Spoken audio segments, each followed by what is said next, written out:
ಕೃಷ್ಣಾ ನದಿಗೆ ಮುಂದುವರಿದ 1.30 ಲಕ್ಷ ಕ್ಯೂಸೆಕ್ ಒಳಹರಿವು.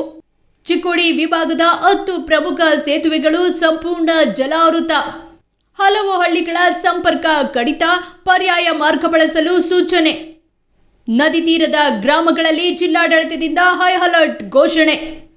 ಮಹಾರಾಷ್ಟ್ರದ ಪ್ರಮುಖ ಜಲಾನಯನ ಪ್ರದೇಶಗಳಾದ ಕೊಯ್ನಾದಲ್ಲಿ 2 ಎಂಎಂ, ನವಜಾದಲ್ಲಿ 1 ಎಂಎಂ ಹಾಗೂ ಮಹಾಬಲೇಶ್ವರ ಭಾಗದಲ್ಲಿ 9 ಎಂಎಂನಷ್ಟು ಸಾಧಾರಣ ಮಳೆಯಾಗಿದೆ. ಇದರ ಪರಿಣಾಮವಾಗಿ ಕೃಷ್ಣಾ ನದಿಯ ಒಳಹರಿವಿನಲ್ಲಿ ಸ್ವಲ್ಪ ಪ್ರಮಾಣದ ಇಳಿಕೆ ಕಂಡುಬಂದಿದ್ರೂ ನದಿಗಳು ಮಾತ್ರ ಇನ್ನೂ ಅಪಾಯದ ಮಟ್ಟದಲ್ಲೇ ಹರಿಯುತ್ತಿವೆ.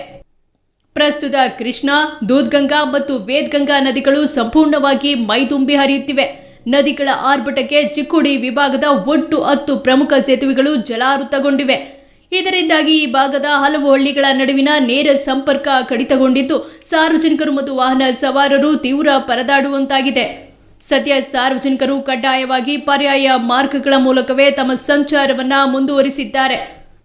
ಪರಿಸ್ಥಿತಿಯ ಗಂಭೀರತೆಯನ್ನು ಅರಿತಿರುವ ಜಿಲ್ಲಾಡಳಿತವು ನದಿ ತೀರದ ಗ್ರಾಮಗಳಲ್ಲಿ ಹೈ ಅಲರ್ಟ್ ಜಾರಿಗೊಳಿಸಿದೆ. ಯಾವುದೇ ಕಾರಣಕ್ಕೂ ಸಾರ್ವಜನಿಕರು, ಯುವಕರು ಅಥವಾ ಜಾನುವಾರುಗಳು ನದಿಗೆ ಇಳಿಯಬಾರದು, ಸೆಲ್ಫಿ ತೆಗೆದುಕೊಳ್ಳುವುದು ಅಥವಾ ನೀರಿನಲ್ಲಿ ಸಾಹಸ ಮಾಡಲು ಮುಂದಾಗಬಾರದು. ಪ್ರವಾಹದ ಪರಿಸ್ಥಿತಿ ಮುಗಿಯುವವರೆಗೆ ಪ್ರತಿಯೊಬ್ಬರು ಜಿಲ್ಲಾಡಳಿತದ ಸೂಚನೆಗಳನ್ನು ಕಡ್ಡಾಯವಾಗಿ ಪಾಲಿಸಬೇಕು ಎಂದು ಜಿಲ್ಲಾಡಳಿತ ಸೂಚನೆ ನೀಡಿದೆ.